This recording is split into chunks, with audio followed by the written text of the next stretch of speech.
பிரபாகரன் தப்பிச் சென்றாரா? மரண அறிவிப்பில் மர்மம். நடுக்காட்டில் மீட்கப்பட்டதாக கூறப்படும் முன்னாள் போராளி தொடர்பில் தற்போது வெளியாகியுள்ள தகவல். இருட்டறைக்குள் தொடரும் சித்திரவதை. 2024 ஜனவரியில் அதிபர் தேர்தல். அரசாங்கத்தின் புதிய திட்டம். தமிழீழ விடுதலை புலிகளின் தலைவர் வேலுப்பிள்ளை பிரபாகரன் வெகு விரைவில் வெளிப்படுவார். வெளியில் வந்து தமிழீழ மக்களினுடைய தாகத்தை தீர்க்கும் வகையில் அவர் ஒரு இயக்கத்தை ஆரம்பித்து போராட்டத்தை அறிவிப்பார். அது ஆயுத போராட்டமாகத்தான் இருக்கும் என்பதை இப்போது கூற முடியாது என்று உலகத் தமிழர் பேரவையின் தலைவர் பழநெடுமாறன் கூறியிருக்கின்றார். தமிழீழ விடுதலை புலிகளினுடைய தலைவர் வேலுப்பிள்ளை பிரபாகரன் பழநெடுமாறன் கூறியதை போல் வெளிப்படவில்லை என்றால் பழநெடுமாறன் பல சிக்கல்களில் மாட்டிக்கொள்ளக்கூடும். ஆனாலும் கடந்த கால அவரது அரசியல் அனுபவங்களினூடாக அவரது வார்த்தைகளை தான் நம்புவதாக அரசியல் விமர்சகர் கலை கூறுகின்றார். ஊடக நிகழ்ச்சியொன்றில் பங்கேற்று கருத்து பகிர்கையிலே மேற்கண்டவாறு அவர் கூறினார். 2 வாரங்களுக்கு முன்னதாக தமிழீழ விடுதலை புலிகளின் தலைவர் வே.என்.ஆ. பிரபாகரனது இருப்பு தொடர்பிலான அறிக்கையினை உலகத் தமிழர் பேரவையின் தலைவர் பழநெடுமாறன் வெளியிட்டிருந்ததுடன் செய்தியாளர் சந்திப்பினையும் நடத்தி இந்த விவகாரத்தை பகிரங்கப்படுத்தியிருந்தார். இந்த விவகாரம் பரபரப்பாக பேசப்பட்ட நிலையில் பிரபாகரனது மரண அறிவிப்பில் மர்மங்கள் இருக்கலாம் என அரசியல் விமர்சகர் கலை சந்தேகத்தை எழுப்பியுள்ளார். மட்டக்களப்பு மாவட்டம் பட்டிப்பளை பிரதேசத்திற்கு உட்பட்ட தாந்தாமலை காட்டுப்பகுதியிலிருந்து முன்னாள் போராளியொருவர் கடந்த புதன்கிழமை மீட்கப்பட்டு வைத்தியசாலையில் ஒப்படைக்கப்பட்டுள்ளார். இந்த நிலையில் முன்னாள் போராளி தொடர்பான விடயங்கள் முற்றிலும் பொய் என அவரது குடும்பத்தினர் மட்டக்களப்பு ஊடக அமையத்தில் ஊடகவியலாளர் சந்திப்பில் தெரிவித்துள்ளனர். காட்டிலிருந்து மீட்கப்பட்டதாக கூறப்படும் முன்னாள் போராளியின் சகோதரியும் அவரது மருமகனுமே இன்றைய தினம் மட்டக்களப்பு ஊடக அமையத்தில் வைத்து இவ்வாறு தெரிவித்துள்ளனர். இது தொடர்பில் தொடர்ந்தும் கருத்து தெரிவித்த அவர்கள், அவர் நடுக்காட்டில் தங்கியிருக்கவில்லை, எங்களுக்கு சொந்தமான இடத்திலேயே அவர் தங்கியிருந்தார். அது மட்டுமின்றி அவர் தங்குவதற்கான கொட்டகையையும் நாங்களே அமைத்து கொடுத்தோம். அதேவேளை அவருக்கு சமையலுக்கு தேவையான உணவுப் பொருட்களையும் நாங்களே ஒவ்வொரு வாரமும் கொடுத்து வருகின்றோம். அவரை எங்களது வீட்டில் தங்க வைப்பதற்காக பல தடவைகள் முயற்சி செய்தும் அவர் அதற்கு சம்மதிக்காது தனியாகவே வாழ்ந்து வருகின்றார். இவ்வாறான நிலையில் அவர் காடுகளில் இருக்கும் காய்கறிகளையும் பழங்களையும் உண்டு வாழ்ந்து வந்தார். அவர் கவனிப்பாரற்று இருக்கின்றார், மனநலம் பாதித்துள்ளார் என கூறி பொய்யான தகவல்களை சமூக ஊடகங்கள் மூலம் பரப்புவதால் நாம் தான் பல அசௌகரியங்களுக்கு முகம் கொடுக்க நேர்ந்துள்ளது. மேலும் அவர் முன்னாள் போராளி என்றும் அவரை பராமரிப்பதற்காக வெளிநாடுகளில் பலர் பணம் சேகரித்து வருவதாகவும் தகவல் கிடைத்துள்ளது. அவ்வாறான செயற்பாடுகளில் யாரும் ஈடுபட வேண்டாம். அவரை வைத்து சிலர் பணம் சம்பாதிக்க நினைக்கின்றார்கள். தற்போதும் அவரை பராமரிப்பதற்காக தினமும் 3000 ரூபாய் பணம் பராமரிப்பாளருக்கு வழங்கப்பட்டு கொண்டுதான் இருக்கின்றது. இவ்வாறான நிலையில் வெளிநாட்டில் இருப்போர் அவர் தொடர்பில் தகவல் எதுவும் அறிய வேண்டுமாயின் எமது கிராம சேவகர் ஊடாக எம்மை தொடர்பு கொள்ளுங்கள். தங்களிற்கு தேவையான விடயங்களை உண்மை நிலையை நாம் கூறுவோம் எனவும் தெரிவித்துள்ளனர். யாழ்ப்பாணத்திற்கு பயணம் மேற்கொண்டிருந்த அனைத்து பல்கலைக்கழக மாணவர் ஒன்றிய தலைவர் வசந்த முதலிக்கே ஊடகவியலாளர்கள் எழுப்பிய கேள்விக்கு பதிலளிக்க முடியாது திணறியுள்ளதாக தகவல் வெளியாகியுள்ளது. ஸ்ரீலங்கா அரசாங்கம் நடைமுறைப்படுத்தியுள்ள பயங்கரவாத தடை சட்டம் மூலம் தமிழர்களும் முஸ்லிம்களும் பாதிக்கப்படும் போது ஏன் எதிர்த்து குரல் கொடுக்கவில்லை என ஊடகவியலாளர்கள் கேள்வி எழுப்பிய போதே அதற்கு அவர் பதிலளிக்காது மௌனம் காத்ததாக தெரிவிக்கப்பட்டுள்ளது. அனைத்து பல்கலைக்கழக மாணவர் ஒன்றியத்தின் ஏற்பாட்டாளர் வசந்த முதலிகே உள்ளிட்ட 6 பேர் கொண்ட குழுவினர் நேற்றைய தினம் யாழ்ப்பாணத்திற்கு திடீரென பயணம் மேற்கொண்டிருந்தனர். அதனையடுத்து நேற்று காலை 11 மணியளவில் அனைத்து பல்கலைக்கழக மாணவர் ஒன்றிய தலைவர் உள்ளிட்ட பிரதிநிதிகளும் யாழ் பல்கலைக்கழக மாணவர் ஒன்றிய பிரதிநிதிகளுக்கும் இடையிலான சந்திப்பு யாழில் உள்ள தனியார் விருந்தினர் விடுதியில் இடம்பெற்றது. சுமார் 2 மணித்தியாலங்கள் இடம்பெற்ற ஊடக சந்திப்பின் போது பயங்கரவாத தடை சட்டம் இந்த நாட்டிலிருந்து முற்றாக நீக்கப்பட வேண்டும், அதனை நீக்குவதற்கு பல்கலைக்கழக மாணவர்கள் ஒன்றாக இணைந்து தொடர் போராட்டம் ஒன்றை நடத்த வேண்டும் என வசந்த முதலிகே தெரிவித்தார். இதன்போது சிறுபான்மையினர் மீது பாய்ந்த அடக்குமுறைக்கு ஏன் குரல் கொடுக்கவில்லை என ஊடகவியலாளர்கள் எழுப்பிய கேள்விக்கே அவர் பதிலளிக்க முடியாது மௌனம் காத்துள்ளார்.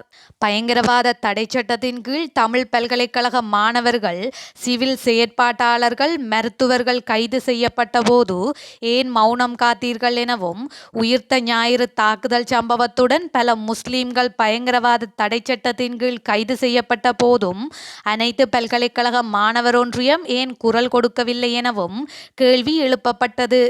இருப்பினும் ஊடகவியலாளர்களின் இந்த கேள்விகளுக்கு அனைத்து பல்கலைக்கழக மாணவர் ஒன்றிய தலைவர் வசந்த முதலிகே எந்த பதிலும் வழங்காமல் மௌனம் காத்தார். பின் ஊடகங்களுக்கு கருத்து தெரிவித்த வசந்த முதலிகே வடக்கு மக்களுடைய பிரச்சினைகளை நன்கு அறிவதாகவும் அவர்களுக்கு ஆதரவாக குரல் கொடுக்க நாங்கள் தயாராக இருப்பதாகவும் தெரிவித்தார். மேலும் அரசியல் கைதிகள் விடுதலை செய்யப்பட வேண்டும் மற்றும் 13வது திருத்தச் சட்டத்தை முற்றாக நீக்க வேண்டும் என கூறியதுடன் வடக்கு பல்கலைக்கழக மாணவர்களும் தம்முடன் இணைந்து குரல் கொடுக்க முன்வருமாறும் அழைப்பை விடுத்து சென்றார் என்பதும் குறிப்பிடத்தக்கது. அடுத்த வருடம் ஜனவரி மாதம் அதிபர் தேர்தலை நடத்துவதற்கான ஏற்பாட்டை அரசாங்கம் செய்து வருவதாக அரச உயர்மட்ட தகவல்கள் தெரிவிக்கின்றன. இதற்காகத்தான் உள்ளூராட்சி சபை தேர்தலை அரசாங்கம் ஒத்திவைப்பதற்கு தயாராகின்றது என்றும் அந்த தகவல்கள் கூறுகின்றன. இது தொடர்பில் ஓரிரு மாதங்களுக்கு முன்பு ஐக்கிய தேசிய கட்சியின் தலைவரான அதிபர் ரணில் விக்ரமசிங்கவும் ஐக்கிய தேசிய கட்சியின் தவிசாளரான வஜிர அபேவர்த்தனவும் ஸ்ரீலங்கா பொதுஜன பெரமுனவின் தேசிய அமைப்பாளர் பசில் ராஜபக்ஷவை அழைத்து பேசியிருக்கின்றனர். அதிபர் ரணில் விக்ரமசிங்கவை பொது வேட்பாளராக நிறுத்துவதற்கு அவர்கள் இருவரும் மொட்டு கட்சியின் ஆதரவை பசிலிடம் கோரியிருந்தனர். மொட்டு ஐக்கிய தேசிய கட்சி வாக்குகளையும் வடக்கு கிழக்கில் உள்ள தமிழ் முஸ்லிம் வாக்குகளையும் மலையக மக்களின் வாக்குகளையும் வைத்து வெற்றி பெறலாம் என்று வஜிர அப்போது பசிலிடம் கூறியிருக்கின்றனர். இதேவேளை ரணில் விக்ரமசிங்கவை பொது வேட்பாளராக நிறுத்துவதற்கு பசிலும் பச்சை கொடி காட்டியிருந்தார் என்று தற்போது தகவல் வெளியாகியுள்ளது. உள்ளூராட்சி சபை தேர்தலில் தமிழ் தேசிய கூட்டமைப்பு போட்டியிடவில்லை என நாடாளுமன்ற உறுப்பினர் எம்.ஏ. சுமந்திரன் தெரிவித்துள்ளார். யாழ்ப்பாணத்தில் உள்ள அவரது அலுவலகத்தில் நேற்றைய தினம் அவர் செய்தியாளர்களை சந்தித்தார். அப்போது தமிழ் தேசிய கூட்டமைப்பு என்று இரு பகுதியினர் உரிமை கோரி வரும் நிலையில் யார்தான் உண்மையில் கூட்டமைப்பு என்று செய்தியாளர் ஒருவர் கேள்வி எழுப்பினர். இதற்கு பதிலளித்த சுமந்திரன், தமிழ் தேசிய கூட்டமைப்பு என்பது 2001ஆம் ஆண்டிலே உருவாக்கப்பட்ட ஒரு அமைப்பு. இது பதிவு செய்யப்பட்ட ஒரு அரசியல் கட்சி அல்ல. ஆனால் பதிவு செய்யப்பட்ட அரசியல் கட்சிகள் சேர்ந்து கூட்டமைப்பாக இயங்குகின்ற போது எடுக்கப்படும் இணக்கப்பாடுகள் குறித்து அறிவித்தல் கொடுக்க வேண்டும். அப்படியான அறிவித்தல்களை நாங்கள் கொடுத்திருக்கின்றோம். அந்த கூட்டமைப்பில் ஒவ்வொரு தருணங்களில் ஒவ்வொரு கட்சிகள் இருந்திருக்கின்றன. இறுதியாக இலங்கை தமிழரசு கட்சி மற்றும் ட்ரெலோ மற்றும் புளோட் ஆகிய அமைப்புகள் சேர்ந்துதான் கூட்டமைப்பாக இருந்தது. இந்த தேர்தல் குறித்து 3 கட்சிகளும் தனித்தனியாக போட்டியிடுவது உகந்தது என்று தமிழரசு கட்சி ஒரு பரிந்துரையை முன்வைத்தது. அதை ஏனைய கட்சி தலைவர்களுடனும் பேசி நாங்கள் முடிவெடுப்போம் என்று தீர்மானிக்கப்பட்டது. புளொட் மற்றும் டெலோ அதற்கு இணங்கவில்லை. எமது யோசனைக்கு அவர்கள் இணங்காத காரணத்தினால் அவர்கள் சொல்லுவது போல நாங்கள் ஒரு தீர்மானத்தை எடுத்தோம். ஆனால் அவர்களோ நீங்கள் தனித்து போட்டியிடுவதாக ஏற்கனவே ஒரு தீர்மானத்தை எடுத்துவிட்டீர்கள் என்றும், ஆனால் நாங்கள் தனியாகவோ அல்லது கூட்டாகவோ அல்லது வேறு தரப்புகளுடன் இணைந்து எப்படி போட்டியிடுவது என்பதை நாங்கள் தீர்மானிக்கின்றோம் என்றும் சொல்லித்தான் அந்த கூட்டம் முடிவடைந்தது. கூட்டம் முடிவடைவதற்கு முன்னதாக இரண்டு தரப்பினரிடமும் சம்பந்தனையா கேள்வி ஒன்றை கேட்டு பதிலையும் பெற்றிருந்தார். அதாவது, இந்த தேர்தலில் தமிழ் தேசிய கூட்டமைப்பு என்ற பெயரை எந்த தரப்பும் பயன்படுத்துவதில்லை என்ற உறுதிப்பாட்டை அனைவரும் கொடுத்திருந்தோம். ஆனால் டெலோ மற்றும் புளொட் ஆகிய இரு தரப்பினரும் இதனை பேணுவதாக தெரியவில்லை என்றார். இந்தியாவின் முன்னாள் பிரதமர் ராஜீவ்காந்தி கொலை குற்றச்சாட்டில் 32 ஆண்டுகள் சிறை தண்டனை அனுபவித்த நிலையில் உச்ச நீதிமன்றத்தால் விடுவிக்கப்பட்டிருந்த முருகன், சாந்தன், ஜெயக்குமார் மற்றும் ராபர்ட் பயஸ் ஆகிய நால்வரும் தற்போது வரை திருச்சி சிறப்பு முகாமில் சிறை வைக்கப்பட்டிருக்கின்றனர் என்ற அதிர்ச்சி தகவல் வெளியாகியுள்ளது. உச்ச நீதிமன்றம் விடுவித்தும் முழுமையாக விடுதலையை அனுபவிக்க முடியாதவாறு சூரிய வெளிச்சத்தை கூட பார்க்க விடாது இருட்டறைக்குள் கொடுமைகளை அனுபவித்து வருவது குறித்து ராபர்ட் பயஸ் தமிழக முதல்வருக்கு எழுதிய கடிதத்தின் மூலம் வெளிச்சத்திற்கு வந்துள்ளது. கடந்த 6/3/2023 அன்று திகதியிட்டு ராபர்ட் பயஸ் தமிழக முதல்வர் மு.க. ஸ்டாலினுக்கு எழுதிய கடிதத்தில் தமது விடுதலையை வலியுறுத்தி தொடர்ந்து எழுதிய கடிதங்களுக்கு எவ்வித பதில் நடவடிக்கையும் எடுக்கப்படாத நிலையில் 8/3/2023 முதல் உணர்வு தவிர்ப்பு போராட்டத்தை ஆரம்பிக்கப் போவதாக அதில் குறிப்பிட்டிருந்தார். இதற்கமைவாக தனது கோரிக்கையை வலியுறுத்தி கடந்த 8ஆம் திகதி முதல் திருச்சி சிறப்பு முகாமில் பட்டினி போராட்டத்தை முன்னெடுத்து வருகின்றார்.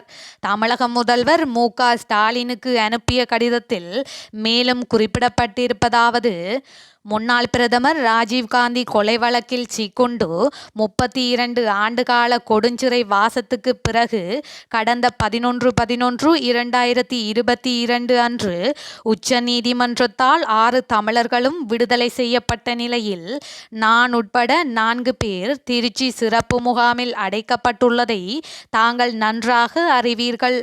விடுதலை கிட்டியதும் சிறை வாழ்வு முற்று பெற்று விட்டதாக பெரிதும் நம்பிக்கொண்டிருந்த எனக்கும் எனது குடும்பத்தினருக்கும் உறவினர்களுக்கும் தமிழ் சொந்தங்களுக்கும் சிறப்பு முகாம் எனும் சித்திரவதை கூடத்தில் அடைக்கப்பட போகின்றேன் என்பது தெரியவில்லை. வெளியுலகம் நான் விடுதலை பெற்று மகிழ்வோடு வாழ்வதாக எண்ணிக்கொண்டிருக்க நானோ ஒவ்வொரு நாளும் வதைப்பட்டு கொண்டிருக்கின்றேன். சட்டத்தின் பிடியிலிருந்து முழுமையாக விடுபட்டும் கூட இந்த நொடி வரை விடுதலையின் சுவையை என்னால் உணர முடியவில்லை என்பதனை வேதனையோடு பதிவு செய்கின்றேன். திருச்சி சிறப்பு முகாம் அலுவலகத்தில் உள்ள ஒரு அறையில் என்னையும் ஜெயக்குமாரையும் மற்றொரு அறையில் முருகனையும் சாந்தனையும் என அடைத்து வைத்திருக்கின்றார்கள். உச்ச நீதிமன்றத்தால் விடுவிக்கப்பட்டு 3 மாதங்களுக்கு மேல் ஆகின்றது. இன்னும் சுதந்திர காற்றை சுவாசிக்க முடியவில்லை. சூரியனை கூட பார்க்க விடவில்லை. துவைத்த துணிகளை வெயிலில் உலர்த்தவும் அனுமதி இல்லை. தங்க வைக்கப்பட்டுள்ள அறையிலேயே சமைத்து கொண்டு அங்கேயே உண்டு உறங்கவும் செய்கின்றோம். சுவாச பிரச்சனைகள் ஏற்பட்டு ஆஸ்துமா, இரத்த அழுத்தம் போன்ற நோய்களுக்கு ஆளாகியுள்ளேன். குறைந்தபட்ச உடல் நலனை பேண நடைபயிற்சி, விளையாட்டு என எதற்கும் அனுமதி கிடையாது. சிறப்பு முகாமில் எல்லாம் தலைகீழாக இருக்கின்றது. பெரும்பாலும் இங்கே எமது நாட்டை சார்ந்தவர்கள் தான் இருக்கின்றார்கள். அவர்களாலேயே எமக்கு ஆபத்து என கூறி முகாமில் விடாமல் ஒரே அறையில் அடைத்து வைத்திருப்பது உள்நோக்கம் கொண்டதாகவே எண்ண தோன்றுகின்றது. இவ்வாறாக குறிப்பிட்டுள்ளார்.